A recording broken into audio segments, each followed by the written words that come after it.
But we had to do it because there was a certain perception that was promoted. And the reason we think that that whole statement that the NDC put out by their national chairman was not in its nature, which you just referenced in chairman's case, to say that it was not any serious attempt to discuss the state of our nation. If it was, then there would be serious consideration analysis of developments in the state, which then would take account of global happenings. And then from that standpoint, do an analysis to show that the account the president gave is not reflective of the state of our country. But they didn't do that. They rehashed everything that their communicators have been talking about, to do with borrowing, to do with COVID-19, to do with that. They put all of those together in a composite document for their chairman to come and rehash and refer to that as a state of nation. That's not a state of nation. That is a state of NDC propaganda that it came to put out. And we felt that it was responsible on our part to respond to it. So the response is to set the record straight and address the issues that must be addressed and put them in proper context. And I think that's what chairman did yesterday. So was there nothing in the NDC statement that was even remotely reflective of current trends in our society, in our economy? Well, you can tell me, but if you take incidents without tying them to their roots and the context in which they originate, and then aggregate those as a state of our country, you don't paint a picture that is an attempt to show where we are, okay? But it's an attempt to flip things up, to tell people this is where you are. All of us know the difficulties in the country. You don't have to tell us that. We know. But if you're doing a state of the nation, then you are giving an analysis that shows why we are where we are. The NDC didn't do that. All they have been doing is to tell us that, oh, we are suffering. We are dying. Somebody has over-borrowed.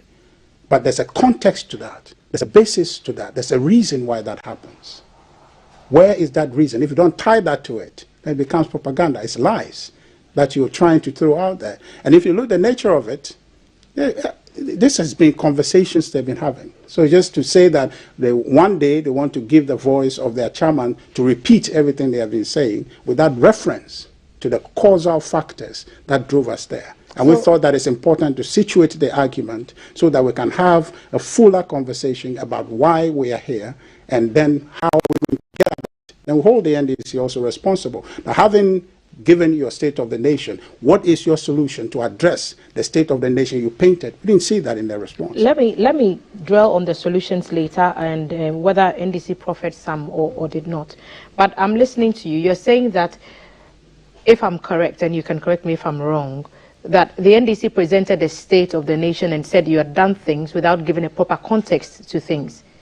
Is that what you're saying? Because, because I'm not hearing you saying we did not do those things. It's just that there were reasons why we did them. So if the NDC claims that you overborrowed, for example, you're not saying you didn't. You're saying that you did, but you had reasons to overborrow. Am I getting you correctly? As part of the introduction, you asked a general question, why we responded. So I'm asking today, if you want us to go into specifics, then we can get into specifics. I'm just literally giving you why we responded.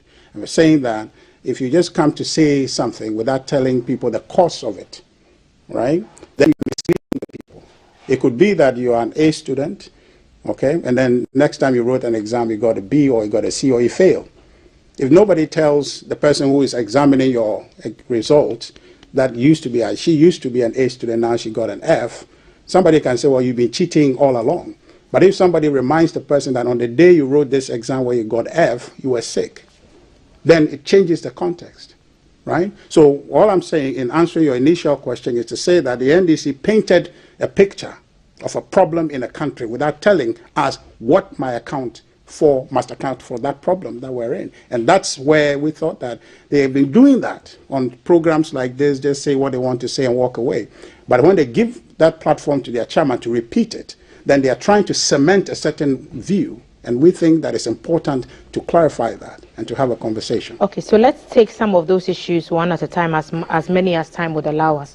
When the NDC makes the point about the size of government, I've read through the statement delivered by the chairman yesterday, and I see an attempt to demystify what you call are the misperceptions or the misconceptions that the NDC is trying to propagate? Is the size of government not too big? Do you maintain that this size is fit for purpose and it doesn't need tweaking?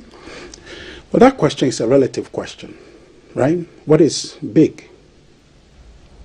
Too big, what is it? But we have a context here to compare to. Then in 2017, when the government came in, the total number of ministers and appointees in the manner we are referring to was about 126. And then fast forward, you come to 2017 till now, it's been cut down considerably to 86. Is that a reduction? That's the answer we're saying. That the president has a mandate. He needs to be able to deliver a certain outcome. That outcome requires people to do it. So he needs people. Our constitution has not specified what number. Gives him the leverage to be able to do that. Yes, Ghanaian says maybe 126 is small. He listened, he changed. And then now it's 86. You can say, for political purposes, that, oh, it's too much, which is what the NDC is doing. Right? But if you say so, and I have to respond, then when you go ahead and cut to 40, 65, and the rest they are talking, somebody can still say 65 is too much. How about if we could have 65, you can have 64, you can have 50. We can have no ministers. I'm hearing people from the NDC side talking about, oh, we can have 19, right? So it is not a question of big or not. It's a question of, is the government listening? Is the government taking some consideration from the people? And that clearly has been established for you. Now, that is only one leg of the conversation. The other part of it is that, okay, well, when you had those team or that number of people in place, did we see production? Did anything happen as a result of those people being in place? And the answer is yes, right? So you need to be able to balance and tread on the basis of the discretion of the president to appoint and whether or not the goods are being delivered. And you look at that two outcomes and you can establish that, yes, there's a production and the people who are put there are giving dividend to the state. And that's where the analysis is coming from. The people are there in their numbers. So the other side of the argument is, if we have all the hands that we need, why do we find ourselves, our economic lives, in the state that it's in now? If we claim that the person who were needed most critically at this time of the life of the country were there, why are we where we are? So I will take it from 2017 when this government came in. You know, inherited an economy that was contracting, right? When the NDC took over. We can look at former President Mahama's period. When he took over, I think he took over the economy, which was growing at 7.3%. And from 2013 all the way to 16, when he left office, the economy did not grow beyond 4%. A cumulative GDP growth of 3.9% for the period when he took over. He had how many ministers in office? In 2017, when President Akufo-Addo took over, economy that we picked up at 3.4%, depending on which series you are using, if you are using rebased or the old GDP. The economy that he left at 3.4% picked up. In 2017, it grew at 8.2%. If you look at 2017, 18, and 19, an average growth compared to the NDC's 3.9 was 7%. We had about 126 ministers at post. The last recorded GDP, I think the fourth quarter of 2019, I think somewhere around 4 or 5% quarter GDP, which showed you that going into 2020, the economy was going to continue on that growth trajectory, because already you have established a trend. In 2017, the economy grew, 2018 it grew, 2019 it grew. And so therefore, in 2020, the economy was going to grow. What changed for us was COVID-19. That's why it's important to establish that. And I think that there's some tendency, even in the media, to say, oh, everything is COVID-19 and that. We have to say that. We don't say that enough, because it's a reality. But the reality is also that even in COVID, we got help from some of our development partners. So it wasn't all doom and gloom. No, okay. So there are two different things you are saying there. Now, the NDC try to confuse these matters. When you are sick and the money people give you is not your earnings, your economy has to function. The reason we measure the economy, we don't measure people's donation to our economy to be our growth. We are measuring our own growth, our own capacity to produce. Did the economy function? Hold on. During COVID, the economy was interrupted with. So even if somebody gave you 1 billion, it's not equal to your capacity to produce. But you said it was to help the economy to function, the help that we got. Did the economy function? The help that was given was to address the exigencies that came from that. The economy performing requires your work, my work, the sum total of our work. If they gave us 1 trillion, unless you're saying that that 1 trillion given, we're going to use it to pay people's salary, there is no production in the economy. It's different. You understand? Government can just decide that, okay, well, nobody goes to work, we'll pay everybody. That's not sustainable.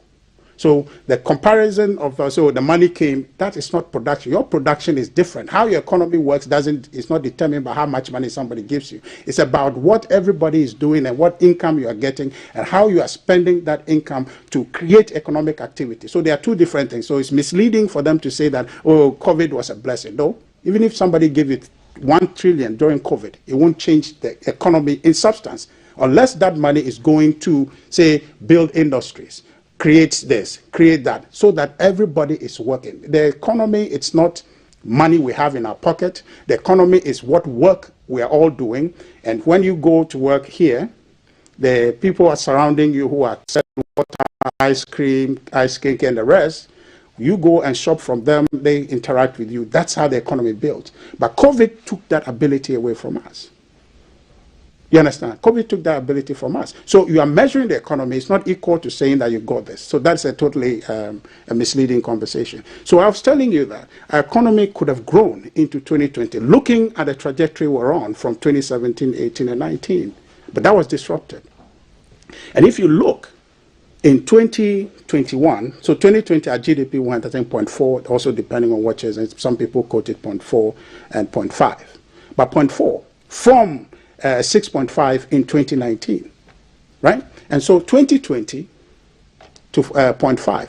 Now in 2021, we picked up to 5.4 in 2021.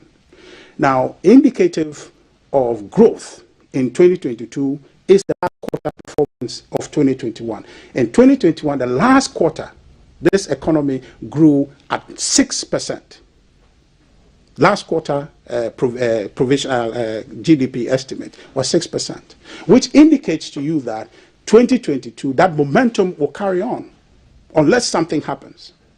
The analysis I did to you earlier, that you are an A student, unless something happens, the assumption is that when you go to an exam, you perform. Even if you don't get A, you'll get a B, but you won't fail. Your teacher can be sure about that. But we entered 2022 with expectations, right, and we had targets to meet, some of which we missed. And now we are faced with the reality of going to the IMF. Yeah. So I'm trying to make a point for you. Yeah. So you see, you have to account for the incidents. And I'm quoting you that last quarter of 2021 for a reason. So you, the A student, people know this exam you're going to do well. If nothing at all, you won't fail. So in 2021 last quarter, when you grew at 6%, the expectation is that you'll carry that momentum into 2022. And come 2022, February 28th, there was a war in Russia, between Russia and Ukraine. That war, people ask, oh, how does that affect us?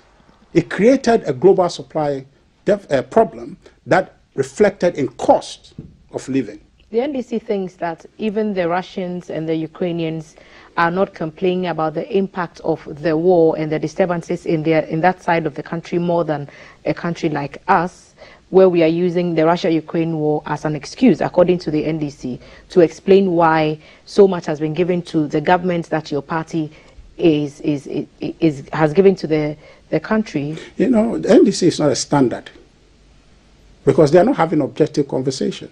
They're having a parochial conversation of interest to them. We're saying that this has happened. Are you denying that the war in Russia affected global supply chain? No. It's an established fact. And you see, and that's one of the problems I have in our conversation in our country, that we don't take account of the fact. So one fact is established, then you say, well, as for that one, we know it means that. So you cannot go back and try to redefine it for us. If it's white, it's white. So it is imperative that we take that. And it's established across the world everywhere that the Russia-Ukraine war has created a disruption which has degenerated into cost of living across the globe. So that one is established. So we are suffering the impact of that. And so in 2021, the last quarter, when you grow 6%, and then that war happened, it impeded your ability because our economy interacted more with the global system. They now are very comfortable. They are using Cote d'Ivoire, they are using Togo, and all these French-controlled economies to say that, oh, look at them. Their interaction, exposure, in terms of connection into global economy is not as much as Ghana is. But then we'll leave that one there. But the point I'm trying to establish to you is that globally, cost of living went up. And so because cost of living went up, and we do a lot of import in our country, directly, it will translate. It's a direct translation to what would happen in Ghana. So that reality is there. The chairman did admit that we are going through hard times in yesterday's address. And he mentioned the real, what he called bread and butter issues that have caused Ghanaians to feel the pinch. So is it not then prudent that when the NDC, for example, calls for a downsizing in government, Parliament was told the past couple of weeks that there are 361 political appointees, 161 of those are at Jubilee House and 198 as other MMDAs. Is it so far-fetched then? Just cut down on these numbers and cut down on the government expenses. I see an attempt in another part of the statement by the chairman to explain why and the kind of steps the government has taken to ensure that they have done just that. You're not convinced by the statement after you read it? Well, it's not for me to be convinced. No, but it's for the people of Ghana to be convinced. Yeah, so if you're convinced, then you ask questions that are not clear. But if you're convinced, because when I read the statement, it's clear that, yes, we acknowledge. And I was just laying the basis for you why we're in this situation. Now, when you go to answer the realities that we are dealing with and how government is responding to it, then we can do that. But what the chairman said, which then goes to the heart of the matter, is to say that, yes, we admit, and the president has said this, in the State of the Nation, he said that. And the reason we are here, we are where we are today, is because of the factors that I'm telling you. So having taken those factors into account, we appreciate that. Why? We don't want to ordinarily do debt restructure. Nobody wants to do that. Or the pensioners, get them involved. I'm saying that, yes, so that brought them into the picture. Nobody wants to do that. It's not only Kufado's pleasure to do that, because when we're coming into government, we promised that we're going to help grow this economy. And when we came in, we did do that the first 3 years. And I established for you the interruption of COVID-19. And so then things begin to decelerate up until where we have to go through these difficult challenges. And even that, since I was laying the basis for you, let me just do that. And I'll answer that question, because once you understand the context, the rest of the issues become, so what are you doing? How do we do it? What is the best way to do it? In 2022, in 2021, the 2022 budget proposed in 2021, read in Parliament, recognized where we were going and the challenges ahead, and made a proposal to say that we needed to close a fiscal gap. And so put a revenue measure to address that. So the government proposed the e-levy to do that. Afterwards, it was a conversation. You didn't consult enough. You didn't have to engage. You have to engage. Okay. But I don't remember in our history where government is proposing any tax measure and you have to engage people. Because if you look at it, the law of tax is an imposition. It's not a consensus. Tax governments impose taxes. It's not a consensus building process. So when you say the e-levy, you need to consult and all of that, I don't know where that comes from, but except that the political conversation that happened, and that for about 6-7 months in our parliament, the NDC took a position because it was a populist position. Any citizen, myself included, don't like tax. So when you pick against tax, you will have citizens say that, yes, we don't want it. NDC intentionally picked that conversation and said that e-levy will not pass. They don't want it, and besmirched the measure. I had other conversations, not just from the NDC side, but other civil society organizations who added their voice to say this tax will not solve all our problems. We are better off exploring other avenues. And certainly other avenues that do not include stopping the road toll collections, because at least we had some monies coming in with the road tolls in the time frame between stopping the tolls and the coming on stream of the e-levy. So there was that whole gap of time where all those monies were missed. So the argument for some CSOs is, if we had that opportunity, this was already money coming in, why stop that stream? Why shoot that bird in hand and then go chase the two in the bush? Yeah, so you made that decision at the point when you didn't know this conversation would happen. Because as a government, you know when you need revenue, you go the case for it in Parliament, it passes, you get your revenue, you do your work. You don't anticipate this conversation. Right? So maybe after the fact, it makes sense to have that conversation. But it's the government's right and space to be able to put that revenue forward for citizens to contribute so we can build the country. Right? So that conversation, after the fact, it makes sense. But what I'm trying to say is that the government put that measure there to begin to address the very problem that has become, that is degenerated. So that if the government at the time was able to get this measure to raise the revenue we're looking for, I can assure you that today we would not have gone to the IMF, much less to want to do a debt restructure.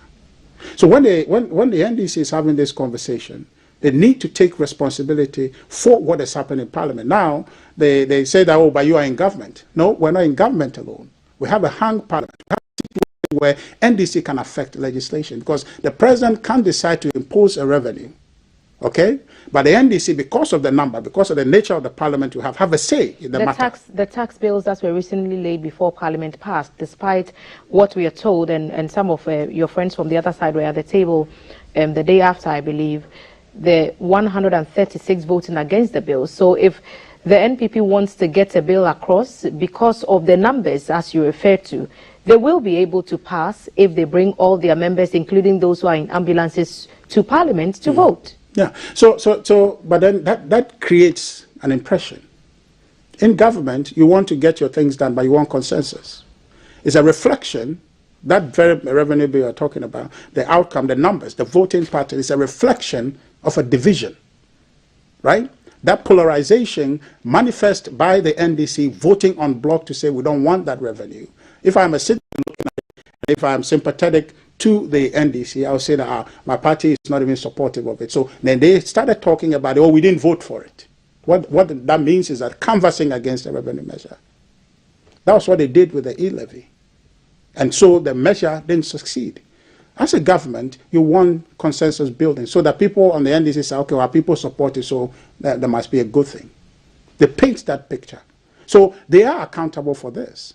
So, and I was making the point to you that if we had gotten the e-levy to work and raised the kind of revenue that was projected for it, we would not have gone to the IMF. The telcos are telling us that, unlike before, at the initial stages of the implementation or the coming into force of the collection of the levy, when the figures dropped considerably, now it's picking up. So the likelihood of getting those numbers that you're looking for is high. Yeah. But we are now faced with a situation where the road tolls that were taken off to accommodate the levy are being brought back at higher levels. And we are also seeing a situation where government is introducing other taxes on items like mineral water and soft drinks to make up for some of those revenue shortfalls. So the question is, where does it stop? We are told that this levy would help us, and then we get used to paying it only for another tax to be introduced. And the ordinary Ghanaian feels the pinch and says, listen, I'm already paying high utilities and the tariffs are going up, and the children's fees still need to be paid, but then these taxes keep piling on. Small businesses say they cannot survive. It's not just the NDC that says these things. Sometimes businesses sit with us and they make those same complaints. That's why I ask you, do you still feel that that's a fair way to go? You know, you've asked a lot of, or raised a lot of important issues in that short, commentary that you just gave. But you see, the truth of the matter is that I am trying to paint for you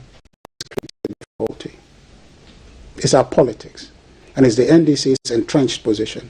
Now, it's not as if I'm blaming them, but I'm just saying that we are in government together, legislatively. They have capacity to affect what the executive does, and they are doing that. We wouldn't have gone to IMF but for the challenge we had with the e-levy. That's just pure and simple. Straight fact, that's what it is. But we are there because our politics allowed for it to happen. So, the 3 revenue measures you are talking about wouldn't have come up if we had not gone to the IMF.